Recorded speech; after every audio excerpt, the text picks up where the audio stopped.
A season in the National Hockey League is filled with twists and turns, bumps and bruises, x-rays and stitches.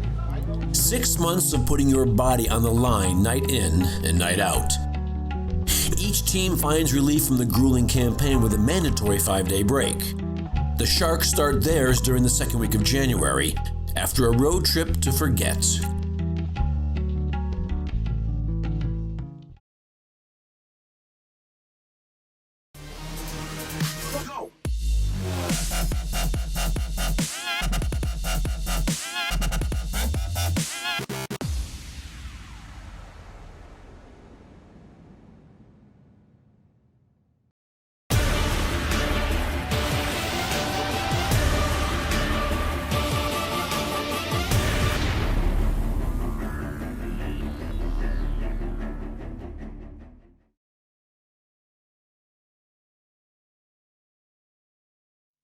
Good evening, everyone, and welcome to SAP Center at San Jose. The break is over, and the Sharks are back, and they've got The Sharks return from their bye week and face the Arizona Coyotes, starting a grueling stretch of hockey with 8 games in 13 days. You know, we knew that was going to be a tough stretch and really maybe a defining stretch in the season, and we wanted to make sure that we weren't looking too far ahead. We took care of business.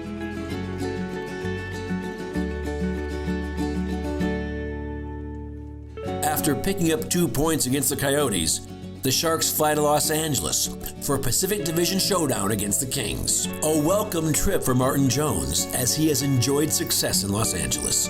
In fact, since donning the Sharks' crest, Jones is 9-1-0. You know what, Jones has been excellent. There's been games where he's been the sole reason we've even been in them. Jones knows what I think of him and what the team think of him, and he's that important and that good. The next night in Arizona, Aaron Dell gets a start and goal for the Sharks, as they play the Coyotes for the second time in 4 days. The Sharks win again, and Dell quietly continues to add to his already impressive sophomore season, proving that San Jose can win any given night, no matter who mans the pipes.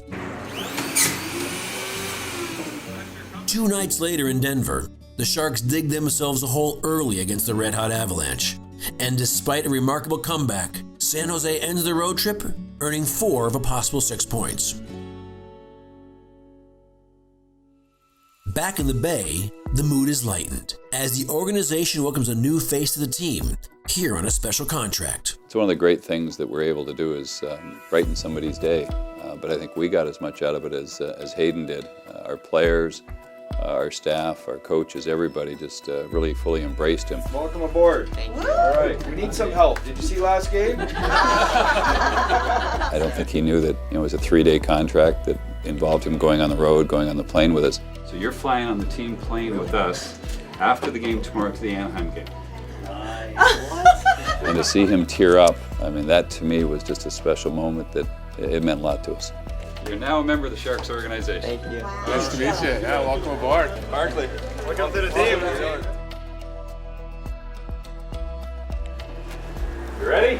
Yeah. Your only job now is to go have fun. Okay. All right? Go blast. Go out Okay. there.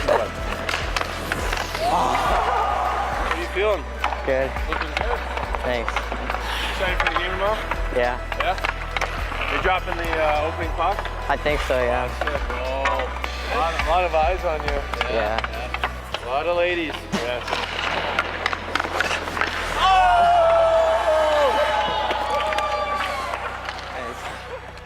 All right, fellas, we got Hayden here. He's got the starting lineup here. He's going to read it for us. On forward is Joe Pavelski, Joe Thornton, and Timo Meyer. On defense is Mark-Edward Vlasic and Justin Braun. And starting in goal is Aaron Dell.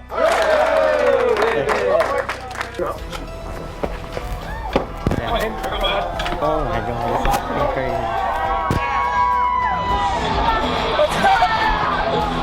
crazy. You could just see how he was feeling. The look in his eyes. He was inspirational. Like he was just loving the moment, his love for the game, and enjoying the time that he was with us. It was contagious. Hayden's debut as a Shark is one to remember, as the team takes care of business on the ice, beating the Penguins 2-1. After the game, Hayden joins the team for the short trip to Anaheim, where the Sharks play the Ducks the following night. And in the pipes tonight is Lur. Behind the contagious energy of Hayden and brilliant goaltending from Aaron Dell, the Sharks beat the Ducks 6-2. Physical against you guys, and you didn't let it phase you at all. You just kept playing your game and passing it back to the defense and blocking their shots and all that. I thought it was a really good game out there. Good job.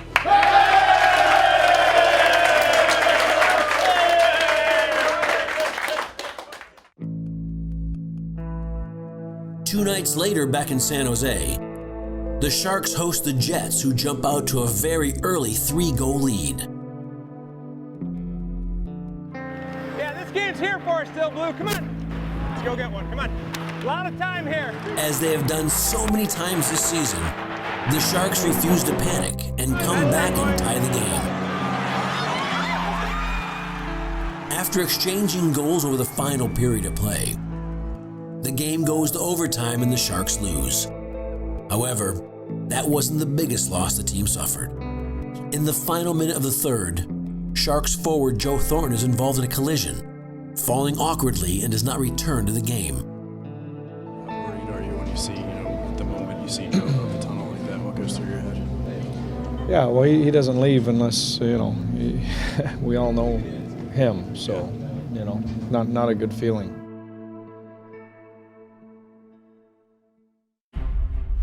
From a team perspective, obviously, if he's out for any time at all, it's a big loss. But this is a league that's unforgiving, and you can't feel sorry for yourself, and someone else is going to have to pick up the slack. It's challenging, but that's when people truly grow. We came into this knowing that young guys had to become difference makers. The guys are ready for this opportunity. Our team identity is we're the sum of all our parts, and you've got to bring it every night. We know we can play well when we do that for 60 minutes, and that's what we have to do for the rest of the year. And do I believe this group can do it? Yes, I do. As the season enters its second half, the Sharks will play more games than any other team in the league. It's a lot of hockey. We have 14 games in 28 days, and we're going to need contributions from everybody at some point in that month, and that's going to be, I think, a make or break a month for us going forward. Players such as Meyer, Donskoy, Hurdle, Tierney, and LeBanc are on pace for career seasons and points, helping the Sharks fill voids and become more balanced. Coming into this year, we told a lot of the young players it was there's an opportunity for them to step up, and not only step up, but make a difference. They have done that. Another encouraging sign for the Sharks has been their special teams play, ranking the top 5 in both power play and penalty kill. I'm a big believer that if our game's in a good place, if we're tight defensively, if our special teams stay good, that we're going to win enough games that we'll be in a good spot at the end of the year. An important part of staying in the playoff hunt is winning against your division, and the Sharks have done just that, sporting a 14-3-3 record against the Pacific. We get up for those games, the details that you have to be successful against them, and we're going to need that down the stretch.